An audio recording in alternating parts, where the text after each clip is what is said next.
প্রিয় দর্শক ও শ্রোতা, কেমন আছেন সকলে? আশা করি আল্লাহ তাআলার অশেষ মেহেরবানিতে আপনারা সকলে ভালো আছেন।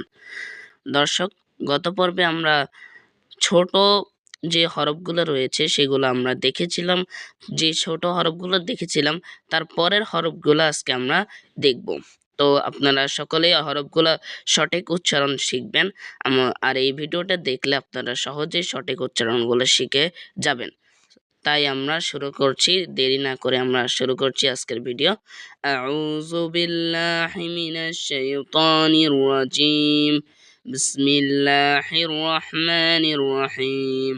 এটা হচ্ছে ছোট বা, এটা হচ্ছে ছোট জিম, আর এটা হচ্ছে ওয়াও, এটা হচ্ছে ওয়াও, ছোট ওয়াও, এটা হচ্ছে সদ, আর এটা হচ্ছে ছোট মিম, এটা হচ্ছে ছোট হা, এটা হচ্ছে ছোট কাফ, এটা হচ্ছে ছোট শিন, আর এটা হচ্ছে ছোট আইন, আর এটা হচ্ছে ছোট লাম, এটা হচ্ছে ছোট, এটা ছোট কি এটা আমি বুঝতে পারতেছি না, এটা হচ্ছে ছোট মনে হয় বাই হবে, হ্যাঁ এটা বা, ছোট বা।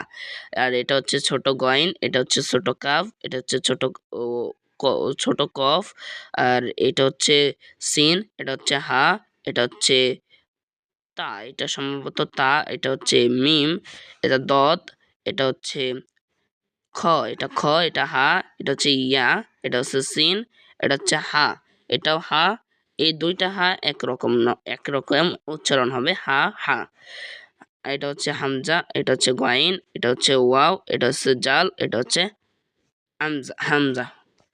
তো এবার আমরা দেখব হচ্ছে যে দুইটা হরফ একসাথে, মানে ধরেন এই যে কোরআন শরীফে কতগুলো হরফ আছে, এটা হচ্ছে যে হরফগুলোর কোনো উচ্চারণ হয় কিন্তু এগুলোর কোনো অর্থ থাকে না, তারপরে এগুলার উচ্চারণ সঠিকভাবে জানাটা আমাদের প্রয়োজন, তাই আজকে আমরা এটা জানবো।